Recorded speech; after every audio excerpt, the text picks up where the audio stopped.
My humble respect to Guru Mahan, Guru Piran Sivasankaran, Guru Piran Neo, fellow Jnanis. Uh, I'm going to continue Mahan's teachings. And I've had this question, some of them have asked me, Guru, uh, some of your satsangs are very technical and very scientific. What is it all got to do with, spirituality and meditation?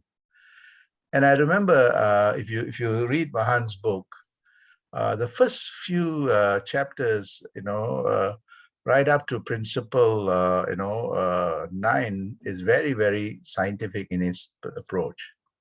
And then he talks about, humans and, all those things.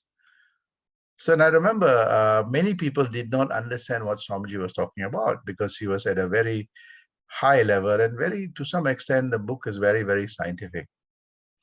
And I remember Swamiji, saying that most people don't understand because they have not spent some time. So he says that in one passage in his book, he says that without science, all other knowledge is, not relevant. And probing a little bit more further, somebody says that, the scientific method is not about just laboratory and everything. It is actually a way of thinking. It's a mindset of thinking. It is about the search for truth. It is removing all the dogmatic belief systems, and all those things have got no experiential evidence to leave it out.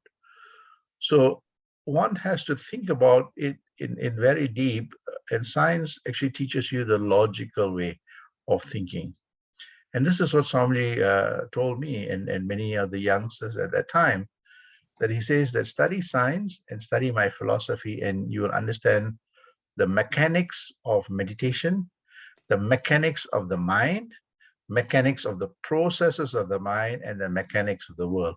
And you'll see all the relationships, and everything starts with an architect that is in all of us. And one needs to understand the architect, the designer, the seer, all those things. And to get there, one need to take a unbiased, in a very, search that is, without any biases, blemishes, belief systems, and all those things to have that experience. So you need the tools to be able to have that logical understanding. And I remember, that made a lot of sense. So, and he asked this question, everything is happening in us. We have this biology, we have this body, we have this mind, we have this intellect. What are all these things? How do we know what it is? Why is it functioning this way? What is giving these vibrations? Until and unless you go to the root of this, you would not be able to understand why one feels, something when they do the meditation. Why, when the mind changes, they are able to cognize the change. What is making the mind change, and how to transform and change the mind. He says this is what exactly that we need to do in spirituality. And he gave an example of, he says that, the atom was always there in the universe. And when the man decided to, through his intellect, to understand the atom, understand the mechanics of the atom, and also open up the atom to see what is in the atom, he realized, my God, there is so much power in that atom. And he says that introspection, contemplation, reflection, and meditation led to man to uncover the secrets of the atom and the power of the atom. And that's how we have today atomic energy. The same thing with hydrogen. He says all this starts with the power of the human mind. And he says that one needs to take this systematic approach to go to that final abode of opening up the atom, opening up the hydrogen, opening up the mind, the intellect, and the human consciousness to be able to uncover the secrets and the power of this human mind.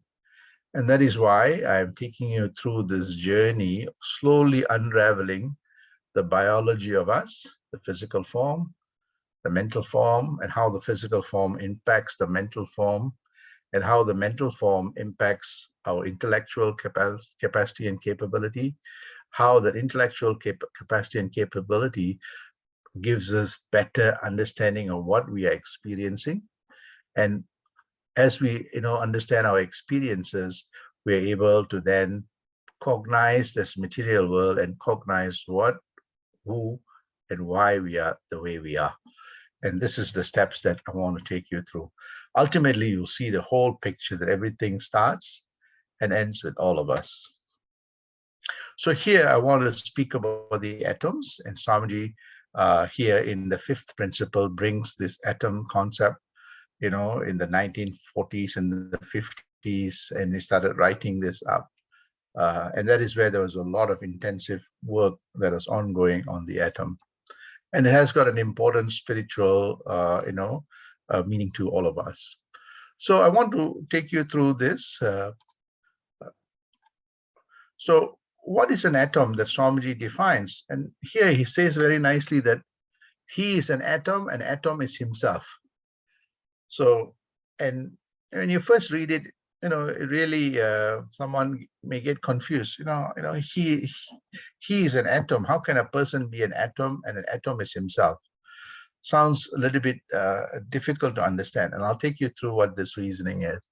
I think for those who have understood some of my earlier discussions in Advaita and Dvaitva and other teachings, will see this similar ideas appear in many of the Advaitic teachings too. So here, all of you all need to know what an atom is, and atom has all these components in it, electron, proton, neutrons, whatever. Our body is made out of all these things. Whatever we eat, just now we probably would have eaten dinner, everything in there has some element of this.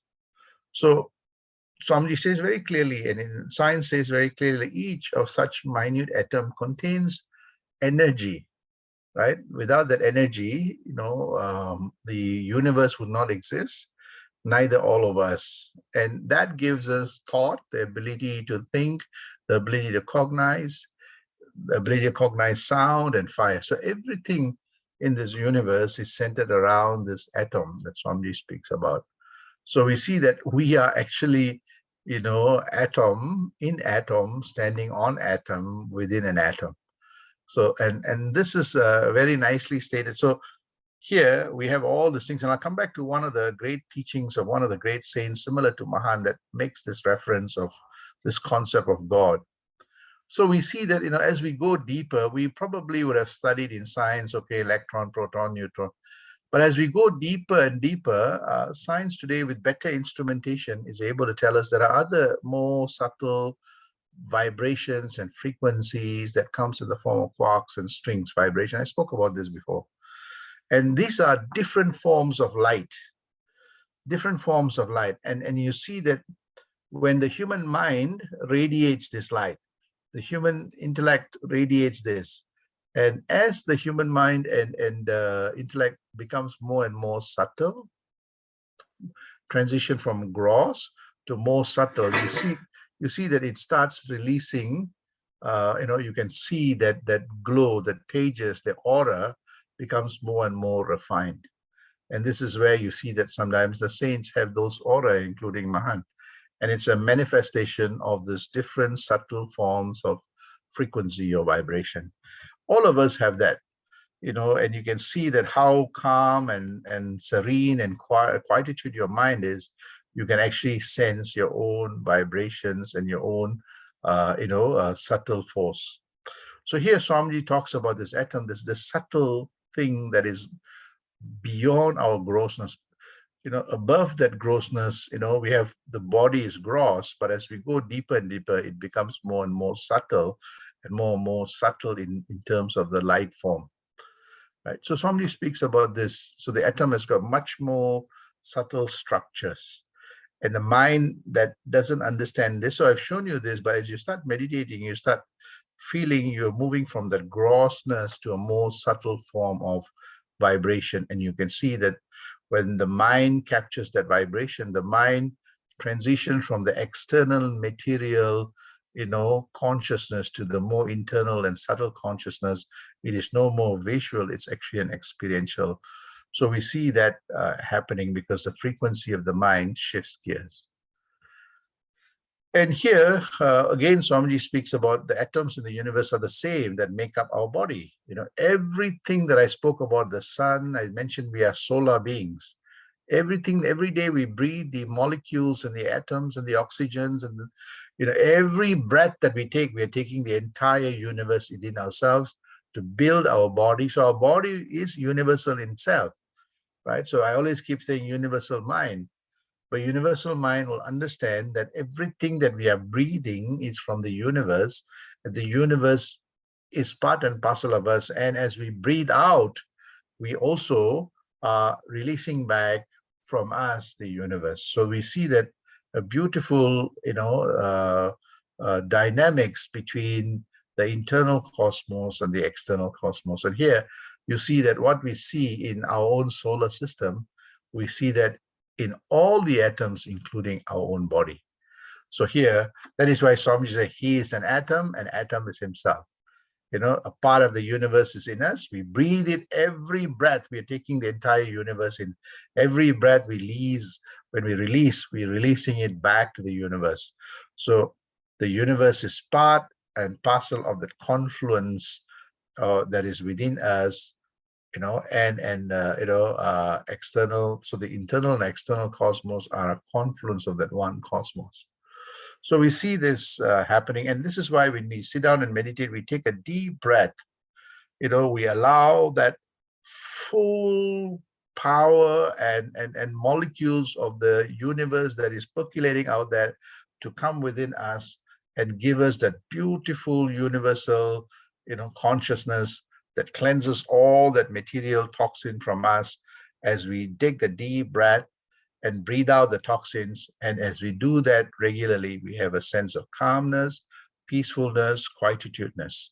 And you see that the mind becomes more and more subtle. So this is to show you that every breath that we are taking the breath of the universe. And every breath that we release, it is releasing back to that universe. There is nothing that we come independently from us. It is all from the universe. So when I say the universal mind, it also means the entire body is universal. There's nothing that we have created. So this is what in this Swamiji says, he is an atom and an atom is himself.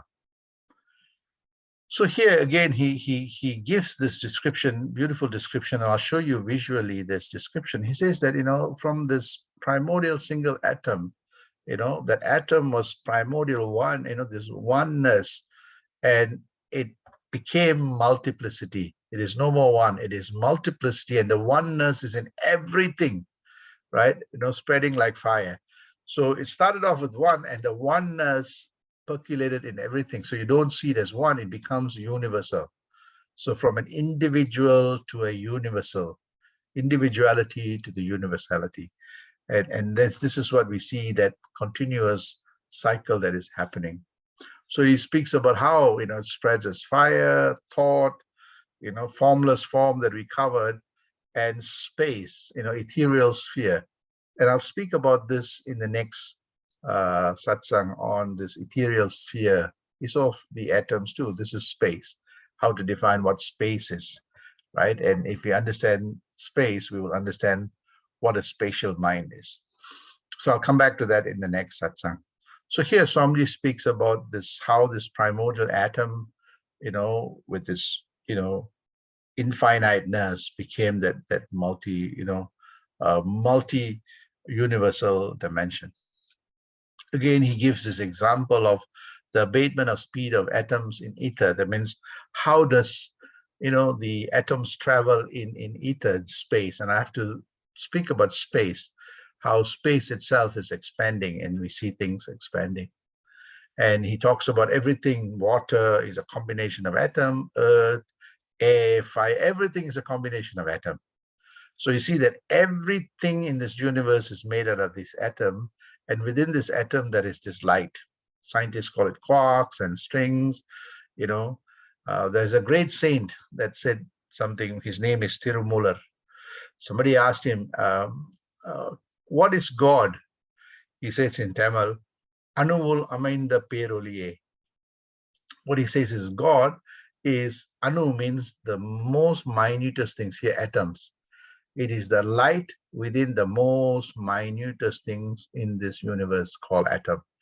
He says that light is that which is defined as God, that is the source of creation. It is the creation, and it is the manifestation of everything. So here he says that, God is nothing but the Anuvul Amainda Peruli, the light that is embedded in everything from the most minutest atom. So this is Swamiji's way of describing this. So Swamiji starts off with the following, right? And you've seen this concept. He starts off with, how do we define what atoms are? He says, well, there was nothing in the beginning, nothing. So nothing means no thing, because without atoms, there was absence of atoms, right? And it is nothing, substratum. And he says that something appeared, something. This is the primordial atom. And the big $1,000,000 question is, why did the something appear? How is it that we move from the nothing to that something? And this is the characteristics of that substratum, which what we call infinite possibilities and potentialities. If it is infinite, one of the something is this material universe, which is 4-dimensional. And it, like everything else, it has a birth, which is a primordial atom, right? That embedded everything in there, every energy, everything. Is that similar to how when the human body forms, you have that fertilization that takes place, and you have this, the fetus, and suddenly a charge takes place. And actually you can see that, when the fusion takes place and you can see a sudden charge, and then the process of meiosis and mitosis, cell replication takes place, and you start seeing hands, legs, spines, everything starts forming. So that is imprinted from this primordial atom. So you see that primordial atom exists in everything, and the fusion or the Big Bang in this is imprinted in everything too. So Swamiji speaks about this primordial atom that consists of everything, that infinite potential possibility, space, time, everything in us. And I'll speak about this in more detail from a spiritual meditational perspective. So here we see that from something, Swamiji says, by chance is that this infinite possibilities. In science, they use quantum mechanics. Here it says that of all the infinite possibilities, one of the possibilities that the seed has, there are multiple infinite seeds with different physics behind this, different laws. But the laws that exist in this universe has this, space and time and gravitational, electromagnetic, and that gave rise to our entire universe. It is about 13.82 billion years. And if we trace back to that, you go back in time, it is a primordial atom that appeared in this infinite substratum, and part of this is within all of us. So here, Swamiji speaks about that primordial atom gave rise to all the atoms that exist in this universe, including the cells and other things within our own body, the plants and everything else. So we see that, this atomic structure. So you can say that, as I mentioned the last time, we are solar beings. We are also atomic beings. We have the most, subtle of the subtle force inside us.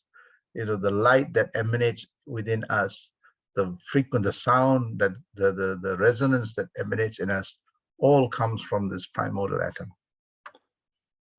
So we see that, in all these dynamics, the meditational sadhana helps us to become quiet, to experience that subtle primordial energy, what we call the potential energy. Of course, we have all the dynamic energy, but as the mind becomes more calm and calmer, we come back to our own full potential energy. So this is what Tirumular says, Anuvul Amainda Peroliye, that light within us. So this comes back, I come back to this whole idea. So if you see in the continuum of where atoms are, so the atoms are part and parcel of a higher order substratum, I spoke about vibration, I spoke about light, and that light, that divine light, is core to our atomic structure. It's core to our body, right? And it's core to our material beingness.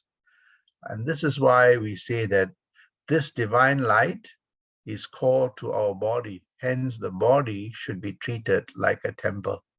Hence, the body should be treated with a lot of respect and reverence, because the body carries that spirit or the light or the Paranjoti. And if you see in some traditions, we say namaste.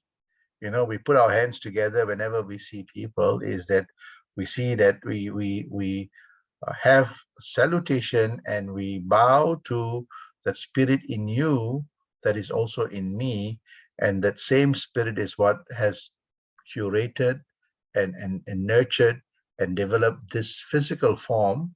Though it in its gross form separate, it is powered by the same light. So in that form, I give my salutation to the light that powers this body as the same light that powers in me. And this is the respect and the reverence that we have for life, for every life. That is why in some scriptures, the form may be different, but the respect is the same. So in some scriptures, they see that the divine light is in everything, in the planets, hence the planets, divinity is within the planets and the universe, the sun, the plants, the animals, other people, including the people that many people don't like, they are also divine, the divinity, and so if we have that, then you have that full respect and reverence to life and everything creation has created, because we are part of that creation that is created by the same divine light. So we see that, so when you have that kind of thinking, wow, my body is also divine because the body is powered by this divine light. If my body is powered by this divine light, and it holds a brain that has got matter and energy, is also powered by this divine light, how do I cherish my body and my mind and my intellect and my brain? And if they are powered by this divine light, how do I then, like how nature enables the body to sustain itself and gives food and oxygen to sustain this body, and I give back carbon dioxide for the plants. In that same way, how do I nourish this, enrich the mind, and give it back to nature and society? And this is what the Jnanavalal philosophy is, that we don't, create everything on our own. We actually assemble everything from the universe. We experience it and we give it back to the universe, back, hopefully in a much more enriched way. It's how we take oxygen, we give carbon dioxide that is very important for the plants. In that same way, we learn from nature. There's a process that gives us enlightenment, that we pass it back to others, that we hope that that knowledge will enlighten them. And this is what we see, that confluence between the external and internal, that you see that you don't see the separation. This is where we see that oneness, the universality in mind, in our intellect, and also in our body. We see that body form may be different, but at the atomic level, we are all the same. So this is the I God philosophy that Swamiji talks about. Next class, I'll speak about space, ether, because that requires some understanding of what space means and how that space has got important reference to us. I'll also come back to next class on, when I talk about the atoms, the characteristics of the atoms, and how that characteristics of the atoms imprint the divine characteristics in all of us. If we truly understand the characteristics of the atom, we will understand that we are made out of, although physically from this atom, a part of that atom's characteristics reverberates in the core of our consciousness. And if the material mind is able to access that characteristics of this atomic structure, which is universal, with this imprinted with this divine light, the mind also becomes like the atomic structure with this divinity through the process called spiritual osmosis. And when the mind acquires these characteristics of this atom, which is indestructible, the forces are indestructible, and it can mutate to create many, many, many, many other molecules and many, many other structures. When the human mind captures that characteristic, you see that the human mind is indestructible. It is able to create multitude of things, combination of things, various different permutations or combinations to adapt, adjust, and enrich one's life experience. And this is the learnings that I got from Swamiji's teachings in this knowledge of this atom. Next class, I'll go more into detail in terms of the characteristics and also the spatial mindset that we will talk about. Sandosham.